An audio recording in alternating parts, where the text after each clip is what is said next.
तो hello everyone, कैसे हैं आप सभी।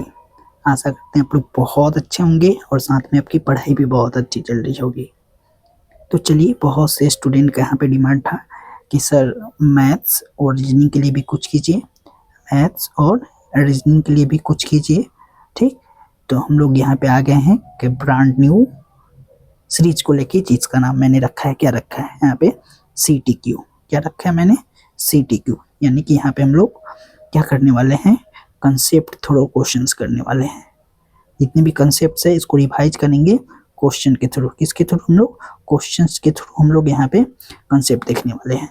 और ये सारे क्वेश्चन कहाँ से रहेंगे, हमारे BPSC previous years question session रहेंगे।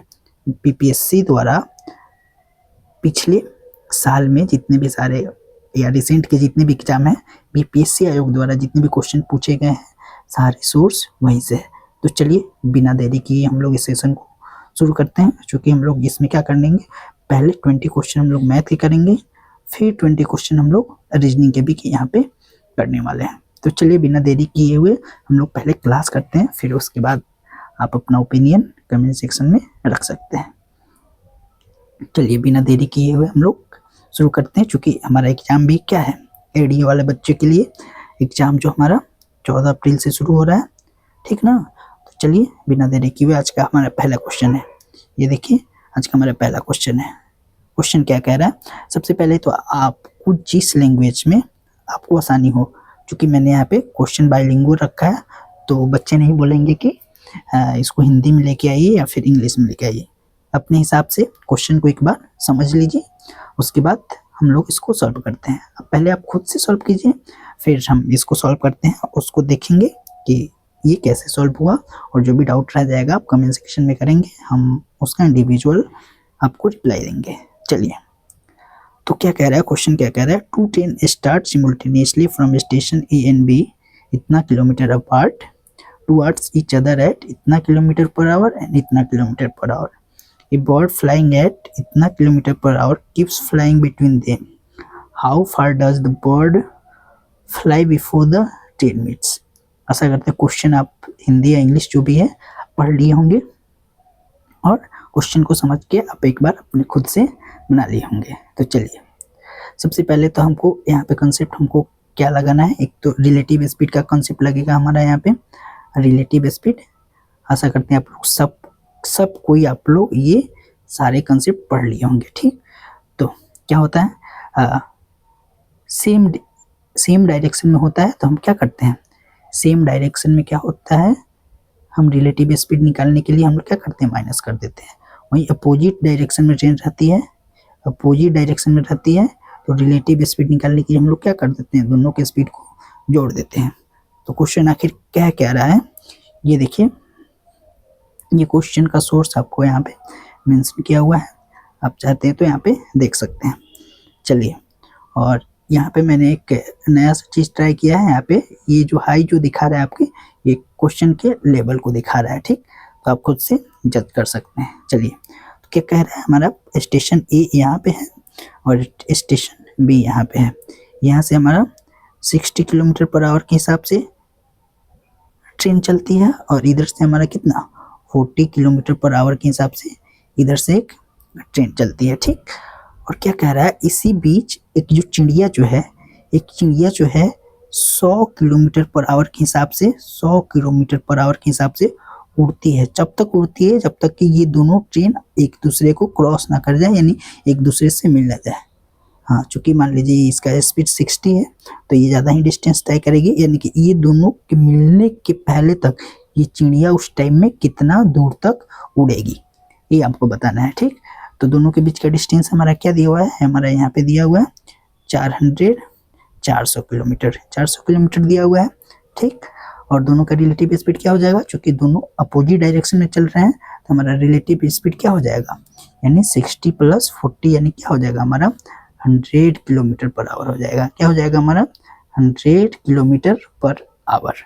ठीक, तो टाइम क्या हो जाएगा दोनों को मिलने में, दोनों को मिलने का जो टाइम हो जाएगा हमारा, time to catch each other और मीट ईच अदर और क्रॉस ईच अदर, हमारा दोनों के बीच का डिस्टेंस क्या हो जाएगा, distance between them upon relative speed of train क्या हो जाएगा हमारा, ये 100 हो जाएगा, यानी कि हमारा 4 आवर के हिसाब से, 4 आवर के टाइम के बाद, यानी 4 घंटे के बाद ये ट्रेन ए और बी एक दूसरे से मिल जाएगी, यानी कि कितने घंटे के बाद, 4 घंटे के बाद। और ये चिड़िया का स्पीड क्या है हमारा, चिड़िया का स्पीड है 100 किलोमीटर पर आवर, यानी कि स्पीड है 100 किलोमीटर पर आवर। तो इस 4 घंटे में कितने स्पीड तय करेगी, यानी हमारा ये स्पीड हो जाएगा, ये हमारा टाइम हो जाएगा, तो स्पीड इंटू टाइम, यानी डिस्टेंस क्या हो जाएगा हमारा 400 किलोमीटर। ये उतना दूर में, इतना देर में ये तय कर ली होगी। यानी कि मान लीजिए ये इस पॉइंट से उड़ रही है, मान लेते हैं इस पॉइंट से उड़ रही है, तो जब दोनों यहाँ पे पहुंचेंगे तब तक ये दोनों के बीच के डिस्टेंस क्या है, 4000 किलोमीटर। ये स्टेशन बी तक पहुंच जाएगी, क्या करेगी, स्टेशन बी तक पहुंच जाएगी।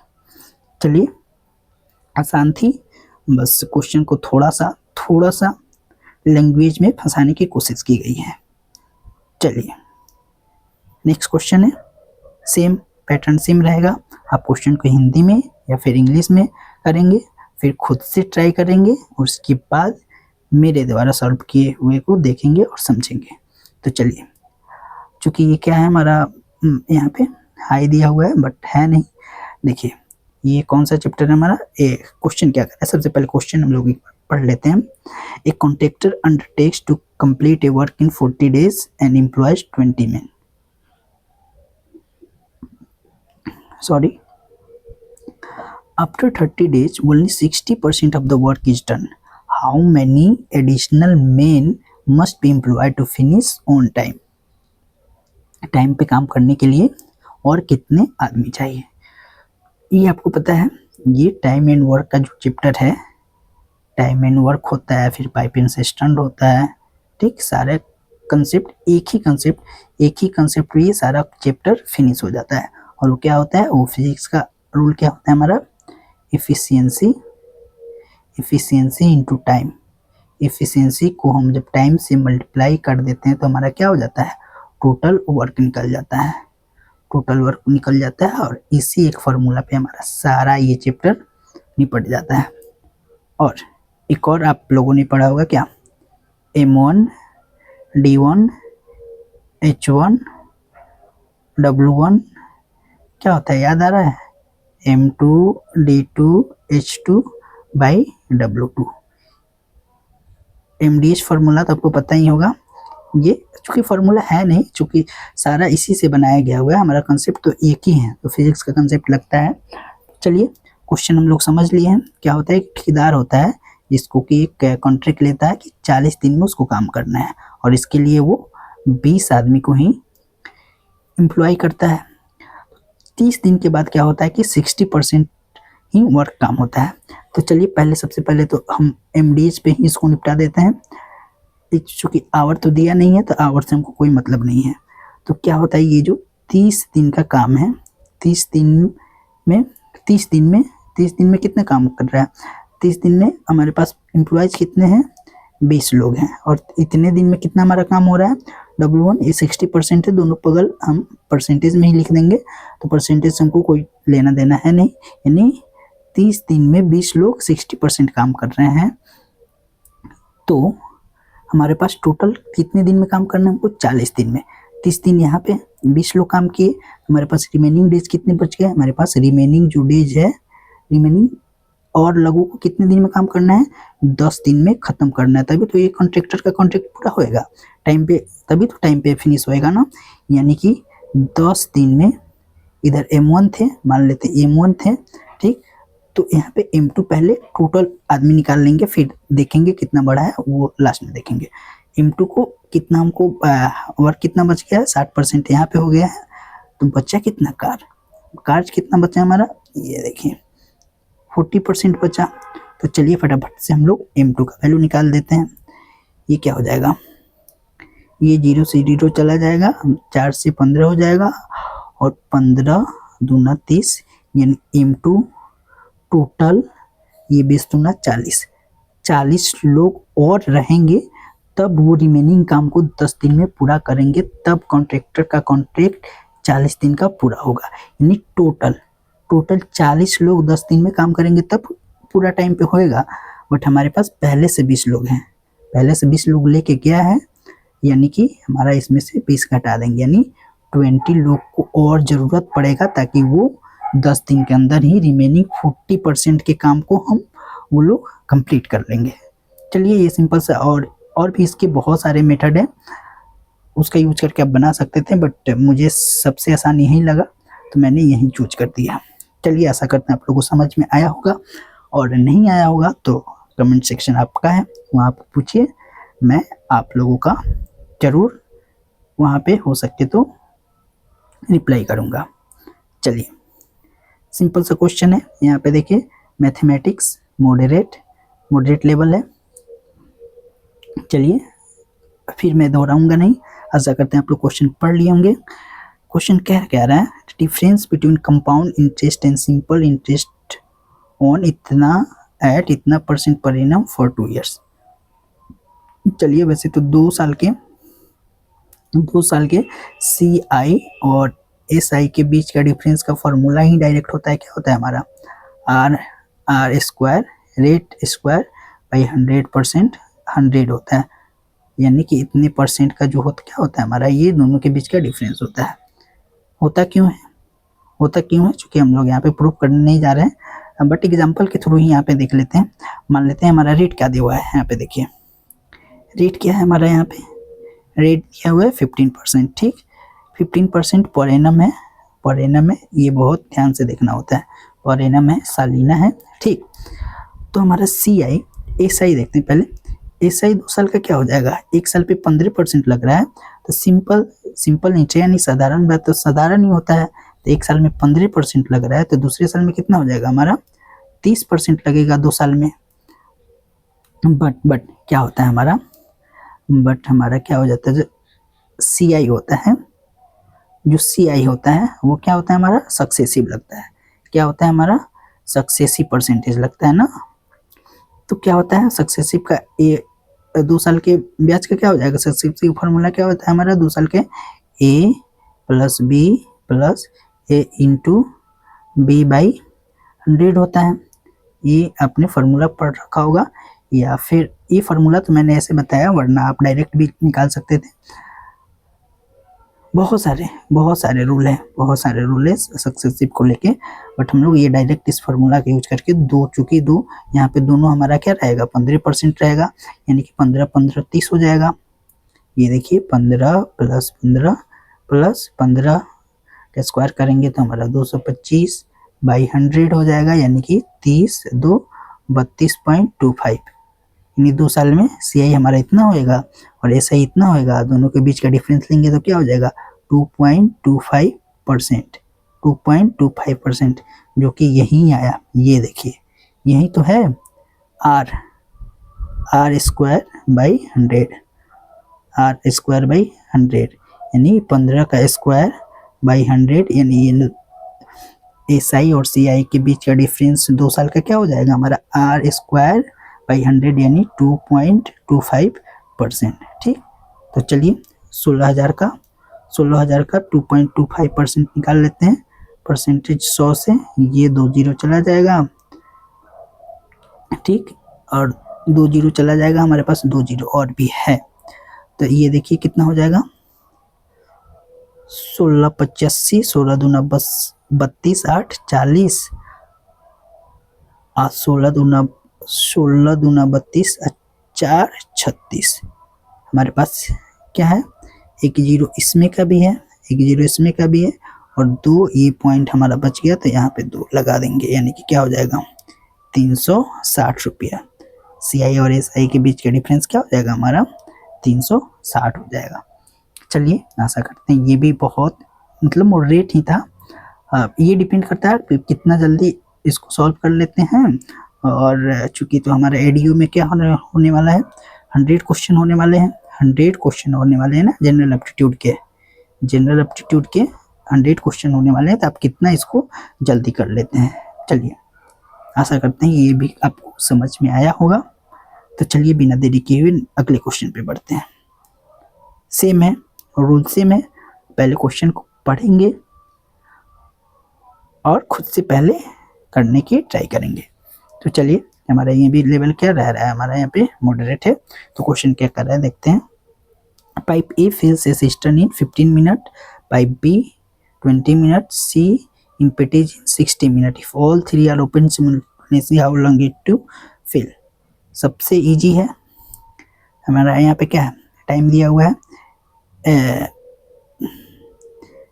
ए बी सी 20 मिनट, ए का 15 मिनट है, 20 मिनट है और 60 मिनट है। तो टोटल वर्क कैसे निकालते हैं, आपको पता है ये इस तारीख, ये टाइम का जो है, टाइम का हम एलसीएम ले लेते हैं। तो पता है आपको, ये सब पता होगी, बट हाँ आपको यहाँ पे एक बार गो थ्रू करना जरूरी है। तो एलसीएम ले लेंगे तो हमारा 60 हो जाएगा, 15 चौका 60 हो जाएगा, 20 3 60 हो जाएगा और 60 एकम 60 हो जाएगा। ये हमारा क्या हो जाएगा, ये माइनस वाला है, निकालने वाला है, ये बढ़ने वाला है, ये बढ़ने वाला है। ठीक, तो 4 3 7 में से 1 चला जाएगा, यानी टोटल एफिशिएंसी क्या हो जाएगा, 6 हो जाएगा। और टोटल हमारा काम क्या है, वही टाइम एंड वर्क से रिलेट कर लीजिए ना भाई, टाइम एंड वर्क से रिलेट कर लीजिए। और इसका क्या होता है, मैंने एक ही बताया था, efficiency into time is equal to क्या होता है, हमारा टोटल वर्क होता है। बस फिनिश हो गया आपका टाइम एंड वर्क और पाइप एंड सिस्टम। तो टोटल इफिशियंसी हमारा 6 हो गया, यानी कि ये टोटल 10 घंटे में बढ़ जाएगा। क्या हो जाएगा, 10 घंटे में बढ़ जाएगा।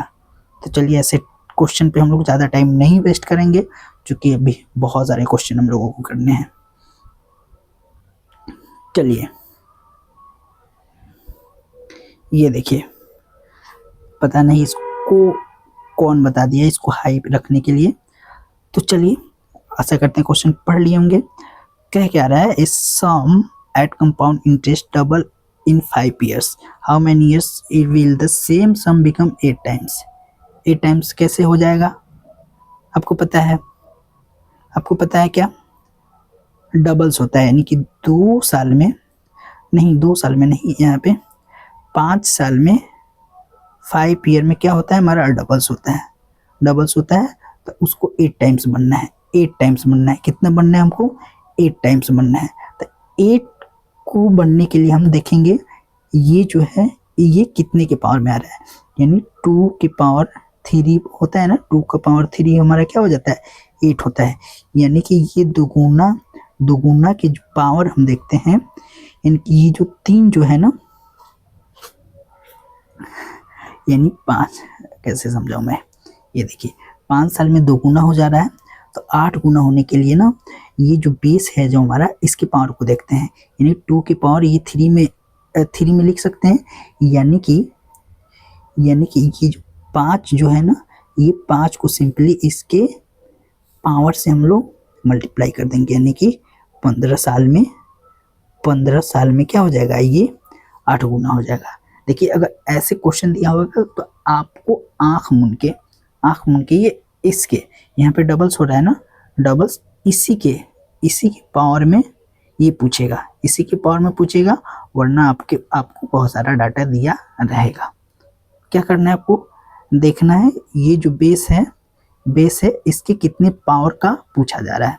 वहीं अगर पूछ दिया रहा था 16 गुना होने में कितना टाइम लगता है, 16 गुना होने के लिए हम क्या लिख सकते हैं, 16 का 2 का पावर क्या लिख सकते हैं हम यहाँ पे 4, 2 के पावर 4, यानी 16 गुना होता है, यानी 4, यानी पावर इसका क्या है, 4 है। यानी कि 5 में हम क्या से मल्टीप्लाई कर देते हैं, 4 से मल्टीप्लाई कर देते हैं, यानी कि 20 साल में क्या हो जाएगा, ये 16 गुना हो जाएगा अपने आप का, 16 गुना हो जाएगा अपने आप का। चलिए, आशा करते हैं सिंपल सा, एकदम से सिंपल सा लैंग्वेज में मैंने आपको समझा दिया है।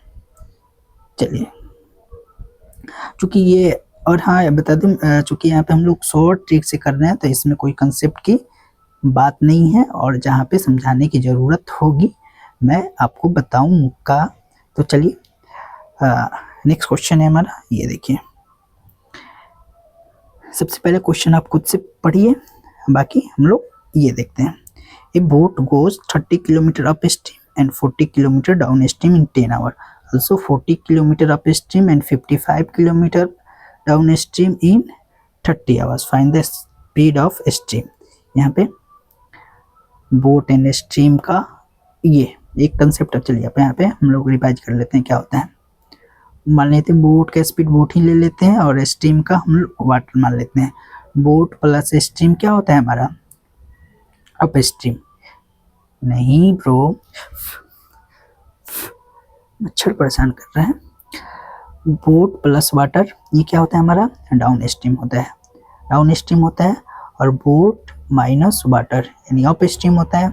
धारा के ये प्रतिकूल है, ये धारा के नहीं, ये धारा के अनुकूल है और ये धारा के प्रतिकूल है। प्रतिकूल है तभी तो इसका स्पीड कम हो जाएगा, यानी करंट माइनस कर देगा। ठीक, तो यहाँ पे बोट के स्पीड को निकालने के लिए क्या करेंगे? दोनों के जोड़ के 2 से डिवाइड कर देंगे, यानी D plus you down stream plus up stream by 2 हो जाएगा। सिमिलरली हमारा वाटर का क्या हो जाएगा? वाटर यानी कि यहाँ पे बोले तो करंट का स्पीड क्या हो जाएगा हमारा?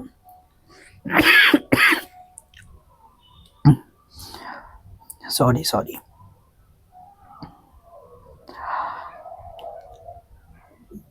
डी में से यू को माइनस करके और 2 से डिवाइड कर देंगे। डी का मतलब हमारा डाउन स्ट्रीम से है, यू का मतलब अप स्ट्रीम से है, और बोट का मतलब बोट ही है, और वाटर का मतलब हमारा स्ट्रीम से है। ठीक, चलिए दो हमारा यहाँ पे 2 पे सिचुएशन दिया है, इसको देखते हैं। क्योंकि हम लोग इसको यहाँ पे सॉल्व नहीं करने वाला है, इसको हिट एंड ट्रायल के हिसाब से हम लोग करने वाले हैं, जो कि बहुत आसान होता है। और आपको 100% ये लेके चलना है। ऐसे अगर क्वेश्चन आपको दे रहे हैं, अगर आप हिट एंड ट्रायल से कर पा रहे हैं तो ठीक है, नहीं तो इसको आप स्किप करेंगे और सेकेंड राउंड में करेंगे। क्योंकि ये थोड़ा सा टाइम लेता है, थोड़ा सा ही टाइम लेता है, ज़्यादा टाइम नहीं लेता है। क्योंकि हम लोग इक्वेशन बनाते हैं, वैसे नहीं करेंगे। ये देखिए 30 किलोमीटर अप स्ट्रीम का मतलब क्या हुआ?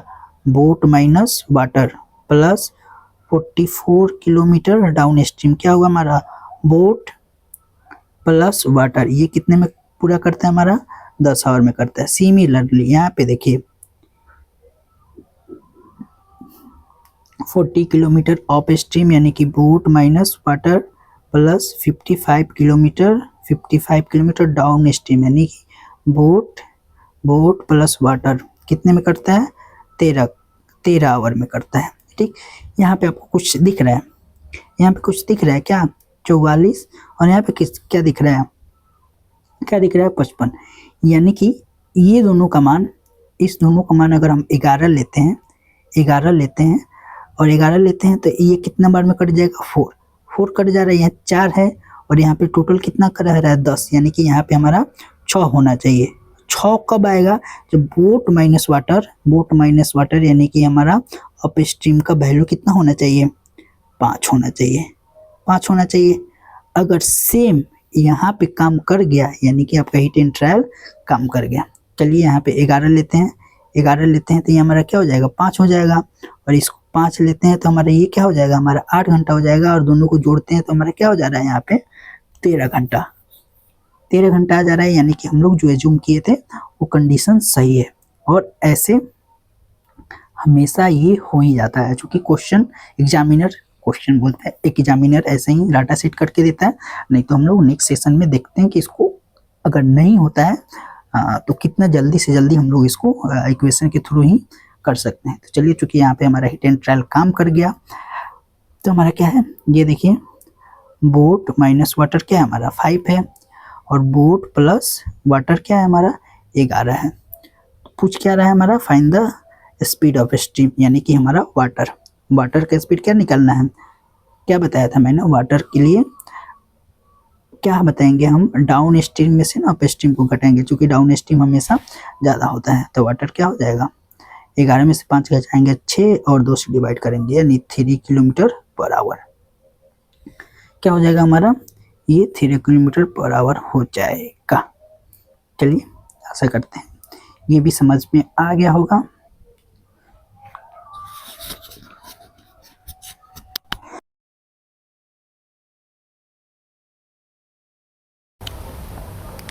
सॉरी। चलिए नेक्स्ट क्वेश्चन क्या कह रहा है? A shopkeepers marks his goods 40% above cost price, and gives two successive discount of 15% and 10%. What is his net gain or loss percent? तो सक्सेसिव के केस में मैंने बताया था ना, बहुत सारा मेथड होता है। क्या होता है? बहुत सारा मेथड होता है। ठीक, तो चलिए इसको दूसरे मेथड से हम लोग सॉल्व करते हैं। क्या कह रहा है? केस 1 हमारा, ठीक, पहले तो क्या कर रहा है? मार्क्स को to success, what is gain और लॉस परसेंट।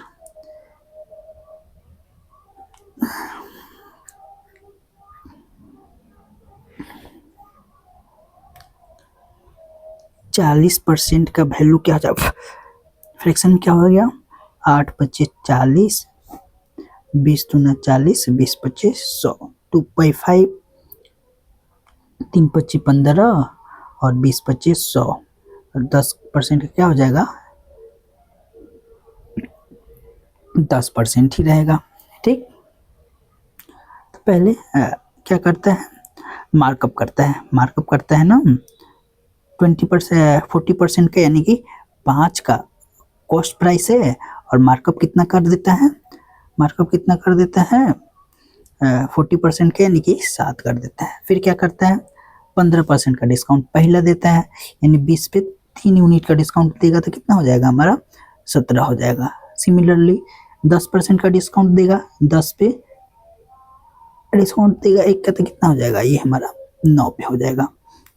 यानी 20 25 100, यानी कि 1000 हमारा कॉस्ट प्राइस हो जाएगा, और यहाँ पे ये मल्टीप्लाई कर लेते हैं, हमारा क्या हो जाएगा? मच्छर परेशान करते हैं। 7 9 63, और इसमें 17 से मल्टीप्लाई कर देते हैं तो क्या हो जाएगा? 17 3 51, और 17 6 102, और 51 में का 5, यानी 107, यानी कि 1000 पे हमारा कितना बढ़ रहा है? 71 बढ़ रहा है। 71 बढ़ रहा है, यानी कि हमारा क्या हो जाएगा? 7.1 का प्रॉफिट हो जाएगा। क्या हो जाएगा हमारा? 7.1 का प्रॉफिट हो जाएगा, यानी कि ऑप्शन हमारा 1 सही हो जाएगा। ऑप्शन 1 सही हो जाएगा। चलिए नेक्स्ट क्वेश्चन क्या है हमारा, ये देखिए। In an exam 35% failed in Hindi, 45% in English, 20% in both, what percent pass in both subject. चलिए इसको, चूंकि ये कौन सा कंसेप्ट बोलते हैं भाई, छोड़िए इसको, फार्मूला के थोड़ा छोड़िए, जो कि हम लोग क्या, यूनियन इंटरसेक्शन ये पता है ना, यूनियन इंटरसेक्शन, ये सब क्लास 11 में हम लोग पढ़े थे, याद होगा। तो चलिए, चूंकि हम लोग फार्मूला ए यूनियन का बी का, ये सिंपली, ये वैसे तो ये याद होना चाहिए था। A union B equal to क्या होता है? Element of A plus element of B minus A intersection B होता था ये, क्योंकि ऐसे लिखा नहीं जाता था, एलिमेंट ऑफ ए ऐसे करके लिखा जाता था। तो आप सिंपली, आपको उससे मतलब नहीं है, आपको ये पता होना चाहिए A union B equal to क्या होता है? A plus B minus A intersection B होता है। बट चूंकि हम लोग यहाँ पे वेन डायग्राम के थ्रू करने वाले हैं, तो मान लेते हैं, ये देखिए, ये हमारा टोटल यूनिवर्सल हो गया। ठीक, इसमें क्या कह रहे हैं, ये मान लेते हैं, एक हिंदी वाले हो गए, हिंदी वाले बच्चे हो गए, और ये हमारे इंग्लिश वाले बच्चे हो गए। ठीक, ये हिंदी वाले हो गए, ये इंग्लिश वाले हो गए। क्या कह रहे हैं? 20% फेल्ड इन बोथ। ये हमारा 100% टोटल क्या होता है? बाहर वाला हमारा यूनिवर्सल सेट क्या होता है? हमारा 100% होता है। तो ये 20% क्या होते हैं? क्या है? दोनों में फेल है। और टोटल हिंदी में कितने फेल हैं? 35% हिंदी में है, तो 20 इसमें आ गए, तो बचे कितने? ये हमारा क्या हो जाएगा? 15 और 20 मिला के 35% टोटल हिंदी में फेल हो गए।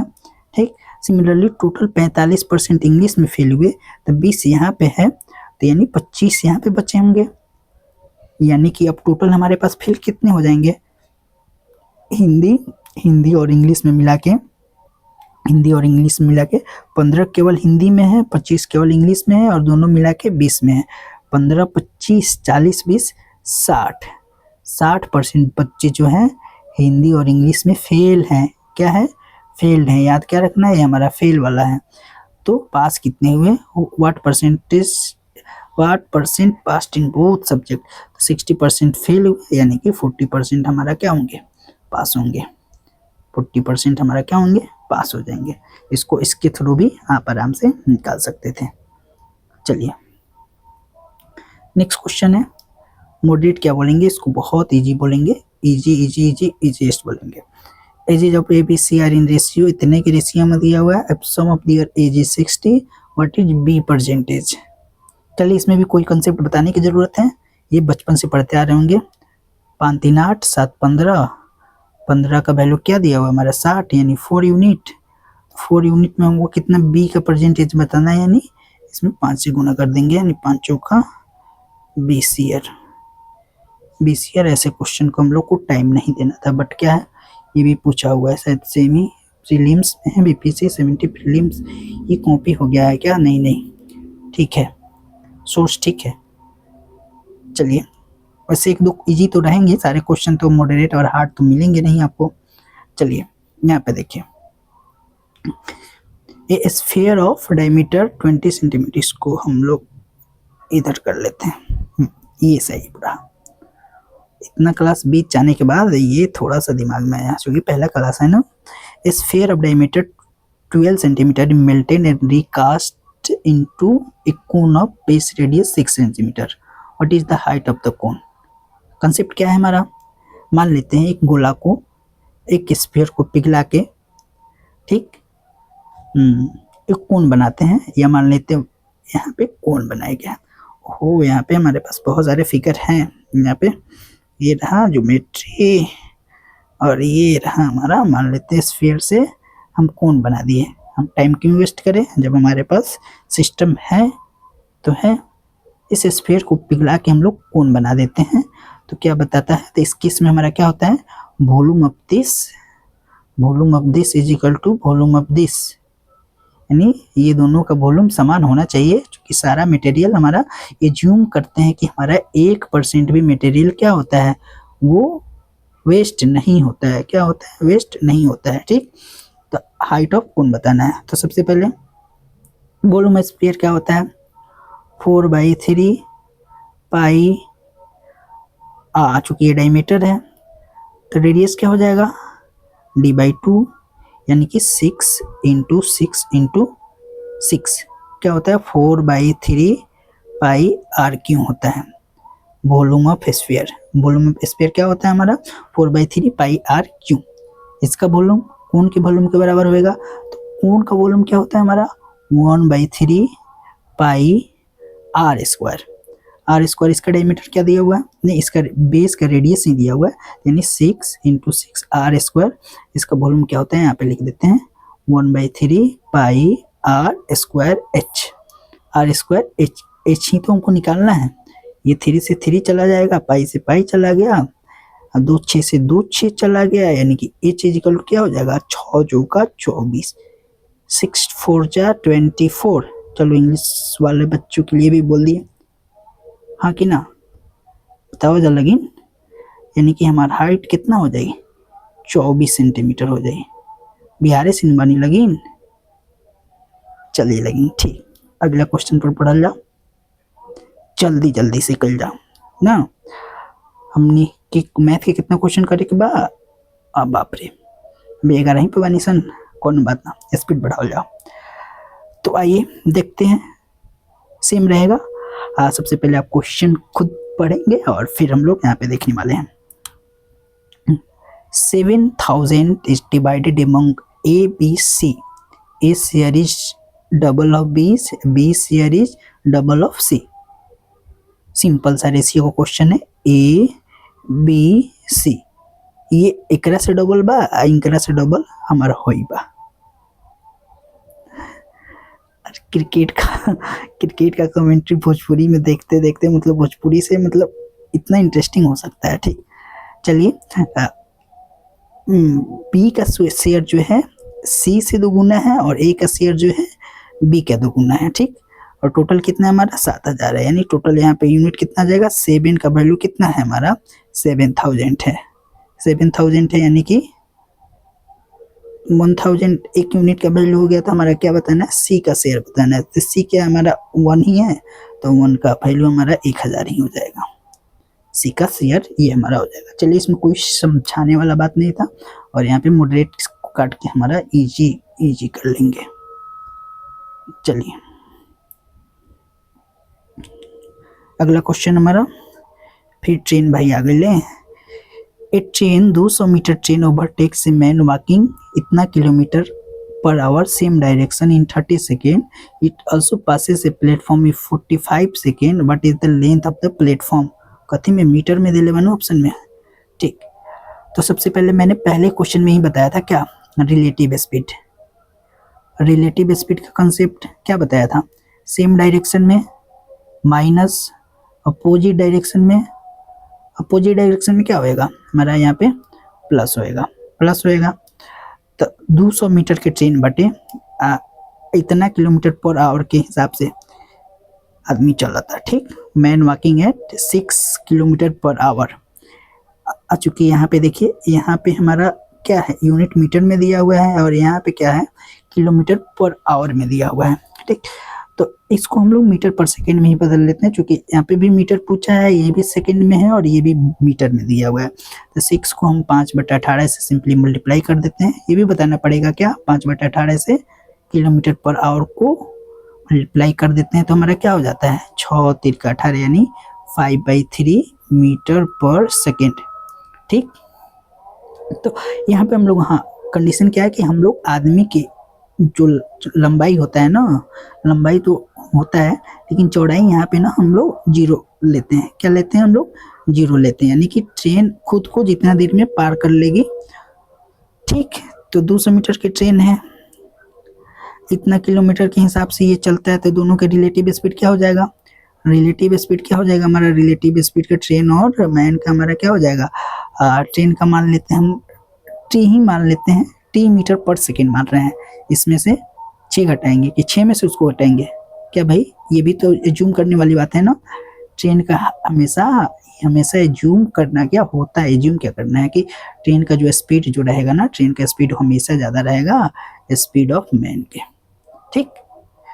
तो हमारा रिलेटिव स्पीड पता चल गया। ट्रेन का लंबाई कितना है, 200 मीटर है, 200 मीटर रिलेटिव स्पीड से ये टी में से 5/3 मीटर पर सेकेंड से ये जब चलेगा तो कितना देर में पार कर रहा है, ये 30 सेकेंड में पार कर दे रहा है, 30 सेकेंड में पार कर दे रहा है। यहाँ से हमारा ट्रेन का स्पीड आ जाएगा, ये 3 ऊपर चला जाएगा, यानी कि 200 × 3/3t-5 = 30। ये 0 से ये 0 चल जाइए हम, 3 से 3 कटा दे जाओ, यानी कि हमारा क्या हो जाएगा,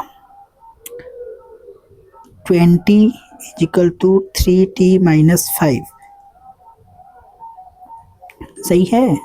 यानी कि t = क्या हो जाएगा हमारा 25/3, यानी ट्रेन के स्पीड हमको पता चल गया। ट्रेन का स्पीड पता चल गया, तब क्या कह रहा है, it also passes A platform in 45 second. तो यहाँ पे प्लेटफॉर्म का जो लंबाई होता है, ये क्या, इसके लंबाई को हम लोग वहीं को तो बताना है, प्लेटफॉर्म की लंबाई को बताना है, तो इसके प्लेटफॉर्म की लंबाई को हम लोग पी ही मान लेते हैं, ठीक। पी टोटल लेंथ कितना पार करना पड़ेगा ट्रेन को, प्लेटफॉर्म की लंबाई को प्लस इसकी खुद की लंबाई कितना है हमारा 200 मीटर है। स्पीड हमको पता चल गया 25/3, इसको कितने देर में पास करती है, कितने देर में पार कर रही है, 45 सेकेंड में, 45 सेकेंड में, यानी कि ये हमारा 3 ऊपर चला जाएगा ना,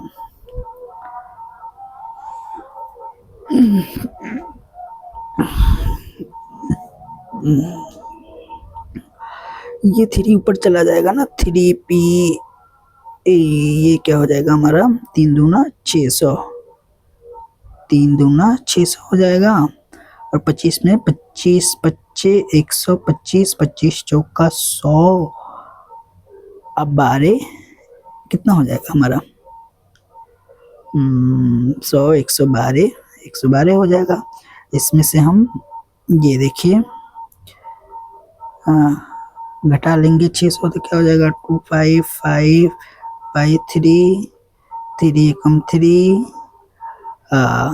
2 बच गया 3 सत्ते 21, 3 सत्ते 21, 3 पच्चे 15।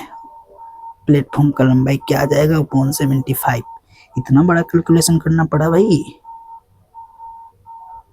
मैंने कहीं ना कहीं स्टेप थोड़ा सा मिस किया, वैसे ज़्यादा नहीं है बट ठीक है, हमारा प्लेटफॉर्म का लंबाई पता चल गया। कैसे हुआ, आपको रिलेटिव स्पीड वाला कंसेप्ट मैंने अच्छी तरह से पहले ही क्वेश्चन में बता दिया था। उसके बाद यहाँ पे मैन का जो चौड़ाई होता है हम लोग 0 लेते हैं, और ये वाला कंसेप्ट भी बता दिया।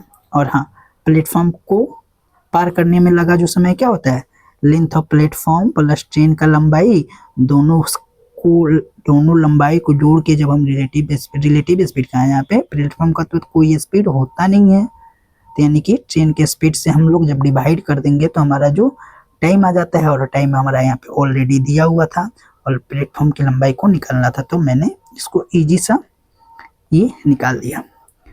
इसको हाई नहीं बट हाँ बोल सकते हैं, चूँकि क्या है थोड़ा सा टाइम टेकिंग है। चलिए, इतना टाइम हो गया 41 मिनट और अभी 30 क्वेश्चन, स्पीड तो बढ़ाना पड़ेगा। चलिए, रेशियो ऑफ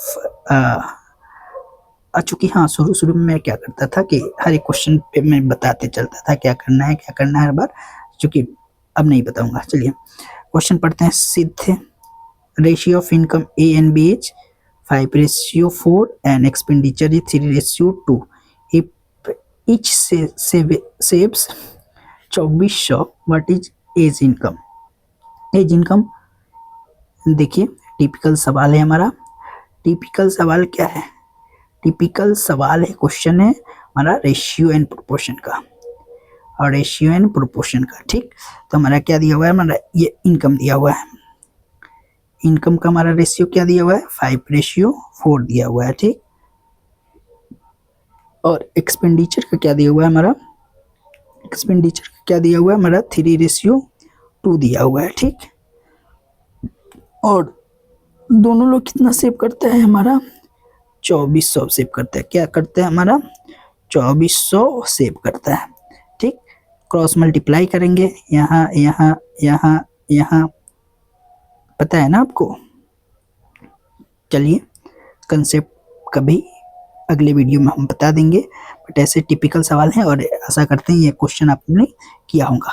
तो क्या हो जाएगा 5 दूना 10, 4 तिहाई 12, 5 दूना 10 और 4 तिहाई 12, 12 में से 10 घटाएंगे क्या हो जाएगा 2 यूनिट का वैल्यू हमारा क्या हो जाएगा, ये देखिए 24 पच्चे और 24 चौका, यानी कि 2400 ही होगा। 24 पच्चे 24 चौका, मैंने डायरेक्ट 2400 क्यों बोला था, देखिए 2400 कॉमन ले लेंगे तो 5 - 4 क्या हो जाएगा 1 ही होएगा, इसलिए मैंने इसको डायरेक्ट 2400 ही बोला। चूँकि 2 यूनिट का वैल्यू हमारा 2400, तो 1 यूनिट का वैल्यू क्या हो जाएगा हमारा 1200 हो गया, ठीक। तो पूछ क्या कर रहा है, ए का इनकम, तो ए के इनकम का हमारा ए है हमारा, ये बी है, तो ए के इनकम का वैल्यू क्या है 5, यानी कि इसमें हम डायरेक्ट 5 से मल्टीप्लाई कर देंगे, 12 × 25 = 60, यानी 6 के हो जाएगा। 6 का इनकम क्या हो जाएगा हमारा 6 के हो जाएगा, ठीक। हमेशा यहाँ पे दोनों के डिफरेंस का पॉजिटिव वैल्यू ही लेते हैं, इसलिए मैंने यहाँ पे लिया 4 तिहाई 12, 5 दूना 10, 10 में से 12 में से 10 घटा देंगे तो 2 चला जाएगा, या फिर 10 में से 12 घटा के दोनों का मूड कर दीजिए, बतिया तो बराबर पड़ेगा ना जी। आइए अगला क्वेश्चन देखते हैं हमारा। A system fills in 8 hours without a leak, with the leak it fills in 12 hours। If full, how long does the leak alone take to empty? Same, efficiency, time, total work, इसे से relate कर लीजिए ना जी। मान लेते हैं एक भरने वाला है ए कितना लेता है 8 घंटे में, ए है एगो घटाने वाला है, यानी लीक है, ये लीक वाला है। तो दोनों मिला के जब दोनों ऑन होता है तब कितना 12 घंटा ले लेता है, ठीक। यानी टोटल कैपेसिटी क्या हो जाएगा हमारा 24 हो जाएगा। तो है 3 का इसका एफिशिएंसी 3 हो जाएगा और इसका 2 हो जाएगा। पहले 3 था अब 2 हो गया, क्या है क्या कि इसका एफिशिएंसी हमारा 1 है, -1 कर रहा है। और टोटल वर्क कितना है 24 से, तो एक से डिवाइड करेंगे हमारा एक एफिशिएंसी बट माइनस में है, तो हमारे यानी कि 24 आवर में ये लिक्विड जो है ना, ये लीक है ये 24 आवर में इसको सिस्टम को खाली कर देगा, ठीक। चलिए, उसमें कुछ समझने वाला था नहीं।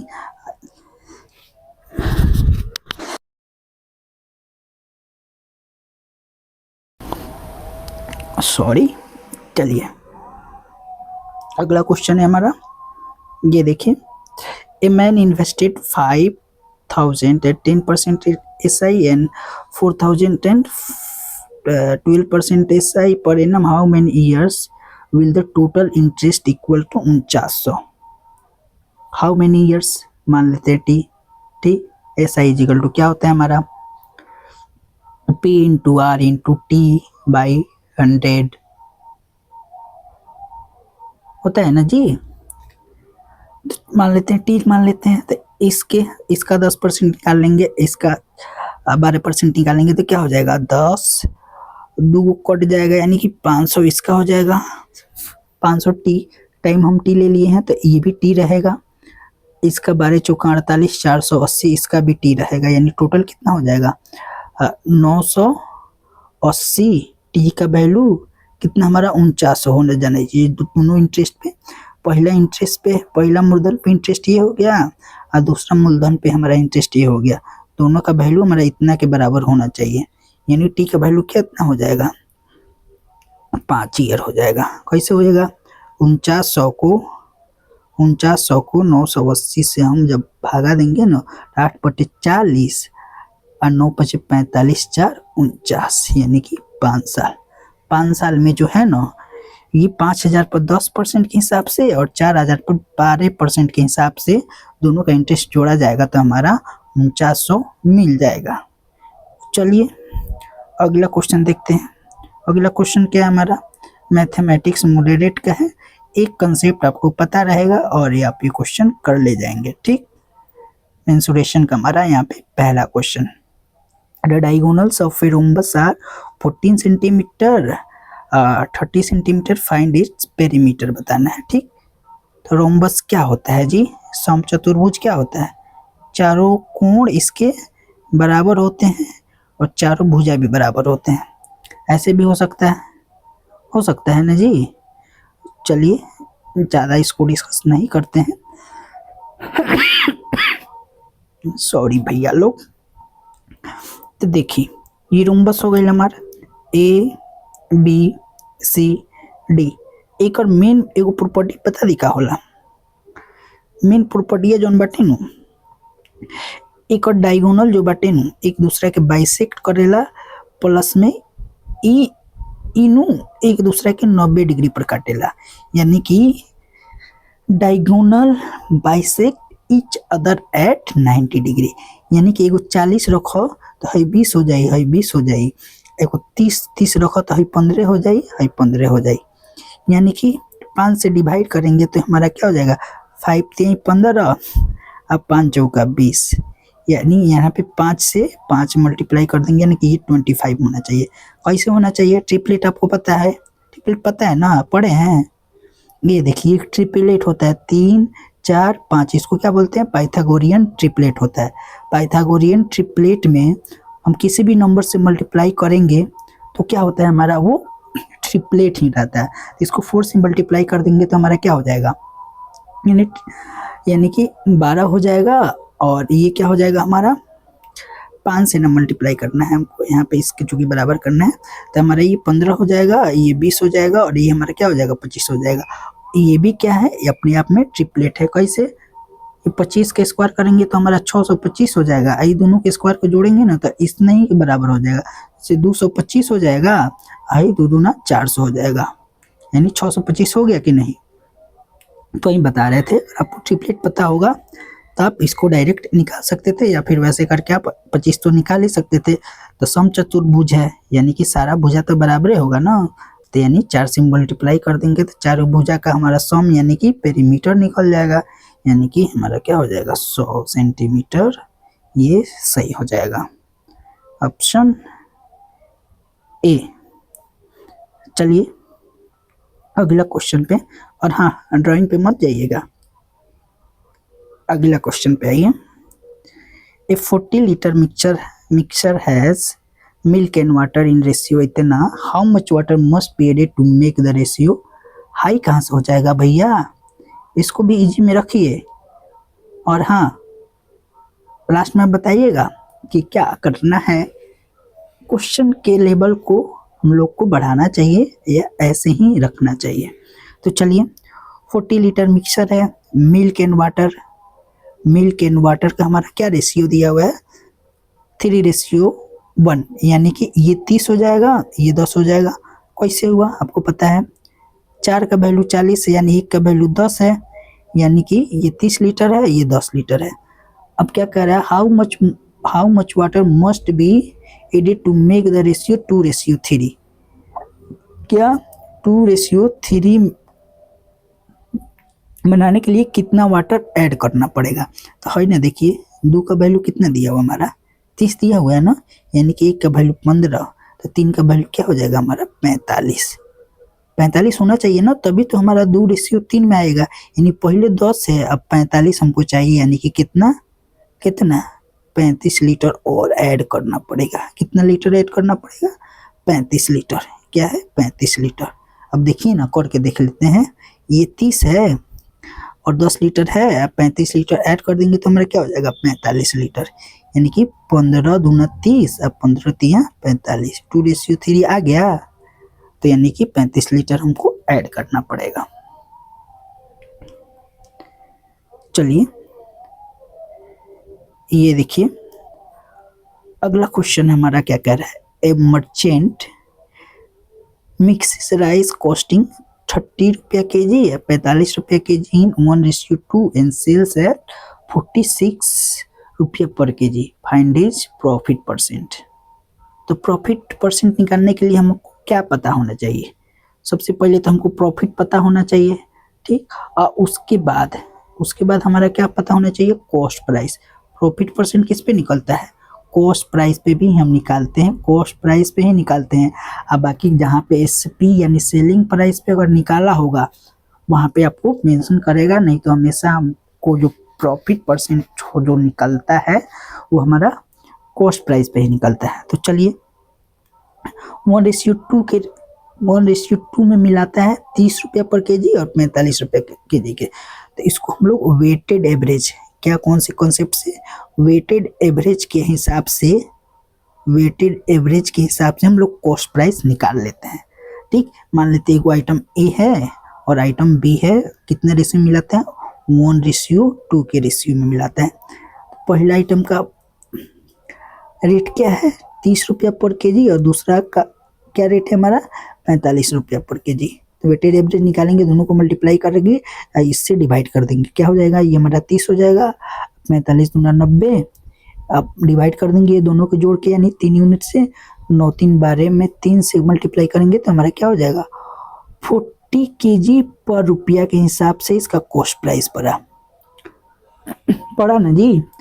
40 रुपया पर केजी के हिसाब से खरीदता है और बेचता कितना के हिसाब से है 46 केजी पर रुपया के हिसाब से,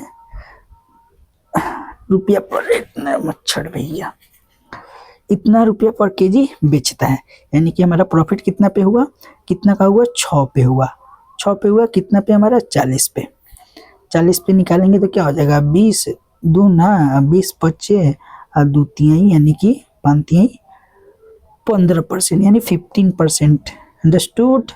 15% हमारा क्या हो जाएगा प्रॉफिट हो जाएगा। सेकेंड लास्ट क्वेश्चन हमारा ये मैथ के सेशन का। तो चलिए, a number is increased by 20% and then decrease by 20%, what is net percentage change. कान खोल के सुन लीजिए। कैसे? कान खोल के सुनिएगा। सॉरी भैया। क्या हुआ, एक ही नंबर पे अगर सेम परसेंटेज से इंक्रीज करते हैं और फिर डिक्रीज करते हैं तो नेट जो चेंज होता है ना, प्लस माइनस हमारा जो नेट चेंज होता है, नेट चेंज जो होता है ना हमारा, उसी के रेट के हिसाब से रेट स्क्वायर बाई 100% के हिसाब से ही उसमें कमी आती है। नहीं तो कैसे, देख लीजिए। ऐसे इसके डायरेक्ट द्वारा हम करेंगे तो क्या हो जाएगा, 20 का स्क्वायर करेंगे तो हमारा 400 बट 100 से मल्टीप्लाई डिवाइड करेंगे तो हमारा 4% की क्या होगी, हमेशा कमी होएगी। चेंज हमको नहीं बताना चाहिए। अच्छा ये बताया था कि पहले घटाया गया था, फिर पहले बढ़ाया गया था, फिर घटाया गया था, तो हमारा नेट जो चेंज आएगा वो हमेशा क्या होएगा, डिक्रीज ही होएगा। इतना के हिसाब से डिक्रीज होएगा, यानी 4% की कमी आएगी। कमी आएगी कैसे, तो मान लेते हैं सक्सेसिव लगा के देख लेते हैं। पहले 20% बढ़ाया गया, 20 पच्चे 5 यानी 6 बढ़ाया गया, फिर 20% घटा दिया गया, 20 पच्चे फिर 1 घटा दिया गया, यानी 25, और ये क्या हो गया हमारा 24। कम कितना, 1 यूनिट पे 25, यानी कि 4%। 4% क्या हुआ, डिक्रीज हुआ। 4% हमारा क्या हुआ, डिक्रीज हुआ।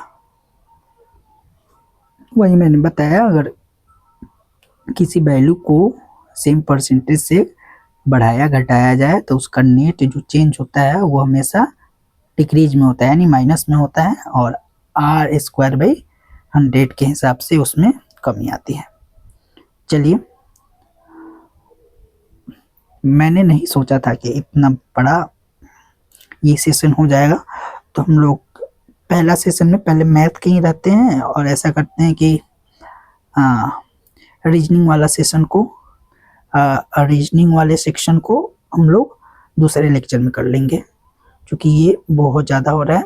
और अभी रात के बता दूं हम 12 बज चुके हैं और हम यहाँ पे हैं अपने नहीं, जहाँ पे रहते हैं हम उसके टंकी के पीछे बैठ के ये लेक्चर रिकॉर्ड कर रहे हैं। तो छोड़िए, ये सब छोड़िए, लास्ट क्वेश्चन करते हैं। और हाँ, अपना ओपिनियन देना नहीं भूलिएगा कि हम लोग इस सेशन को कैसे और ज़्यादा इम्प्रूव कर सकते हैं। ठीक। और रीजनिंग का चिंता मत करिए, हम लोग यहाँ पे बहुत सारे टाइप के क्वेश्चन करने वाले हैं। तो चलिए, ABC can do a job in 3, 6, 8 and 12 days. They work together. A leaves after 2 days. B leaves 1 day before completion. In how many days is the job done? भाई ये वर्क एंड टाइम कहिए या time and work, हम लोग का तो पीछा नहीं छोड़ रहा है। तो चलिए, आज का हम लोग इसका अंत इसी क्वेश्चन से कर लेते हैं। तो बहुत बढ़िया कंसेप्ट है, देखिए इसको करके जाइएगा। क्या कह रहा है, हमारा ए है, बी है और सी है। कितने दिन करता है, 6 दिन में, 8 दिन में और 12 दिन में। ये टोटल काम कितना हो जाएगा हमारा, 24। ये हमारा टाइम हो गया। एफिशिएंसी देख लेते हैं, 6 चौका 8 तिरका और 12 टूजा, ठीक, 4 3 2। ये हमारा एफिशिएंसी हो गया। टोटल वर्क कर रहा है। कंडीशन क्या दे रहा है कि ए लीव्स आफ्टर 2 days, 2 दिन काम करके ये निकल लेता है। ठीक, तो इसको निकाल नहीं देते हैं, 2 दिन का काम इसका घटा देते हैं। ए का 2 दिन का काम कितना हो जाएगा हमारा, 8 यूनिट। 8 यूनिट घटा देते, 8 यूनिट घटा देंगे तो हमारा क्या हो जाएगा, 8 6 14, 16 यूनिट काम बचा। 16 यूनिट काम बचा। अब बच गया हमारा ए, निकल गया इसमें से, हमारा ए निकल गया। बच गया हमारा बी और सी। और क्या कह रहा है, B leaves 1 day before completion. काम हो रहा है 3 दिन में और दूसरे के दिन निकल के भाग जा रहा है। तो हम क्या कह रहे हैं कि इसको एक दिन पहले नहीं ले जाके पूरा दिन काम करवाते हैं। यानी कि बी के 1 दिन का काम क्या हो जाएगा, बी के 1 दिन का काम एफिशिएंसी में वर्क 1 से गुना कर देंगे टाइम से, यानी कि 3 यूनिट काम इससे और करवा लेते हैं। तो बचा हमारा कितना काम है, 16 यूनिट। इसमें 3 यूनिट और काम करवा लेते हैं तो हमारा क्या हो जाएगा, ये हमारा 19 यूनिट काम जो है बी और सी मिलके लास्ट तक करेंगे। यानी कि बी और सी का एफिशिएंसी हमारा क्या है, 5 3 2 5 हो जाएगा ना, 5 से मल्टीप्लाई करेंगे तो हमारा क्या हो जाएगा, ये देखिए 5 तिहाई 15, 4 बच्चा पर 9 अट्ठे 40, 3.8 डेज होना चाहिए, 3.8 डेज होना चाहिए, या 3 इंटू 5 तिहाई 15, 4/5 डेज होना चाहिए। और डेज को इसको आवर में भी बदल सकते हैं, यानी कि ये 3.5 ना हो के हमारा ये 3.8 होना चाहिए। क्या होना चाहिए हमारा, 3.8 होना चाहिए। थोड़ा सा टाइपिंग मिस्टेक हो गया है या फिर हमसे गलती हुई है, आप कमेंट सेक्शन में बताएंगे। और हाँ, प्लीज़ प्लीज़ प्लीज़ आप अपना ओपिनियन देना ना भूलिएगा। और हाँ, आपको ये क्लास कैसी लगी ये भी बताइएगा और ओपिनियन दीजिएगा, ताकि हम लोग इस क्लास को और ज़्यादा से ज़्यादा प्रोडक्टिव और भी अच्छा कैसे बना सकते हैं। और मिलते हैं हम लोग, रीजनिंग का टाइमिंग बता दीजिएगा, चूँकि ये मैं अपलोड करूँगा कल शाम में करूँगा। और कैसा क्या रहेगा, रीजनिंग प्लस मैथ किया जाएगा, या फिर रीजनिंग और मैथ का दोनों सेपरेट सेशन रहेगा। और बाकी कौन सा क्वेश्चन लाना चाहिए, कोई भी सजेशन हो आप कमेंट सेक्शन में करेंगे। तो चलिए आज के लिए बस इतना ही। जय हिंद।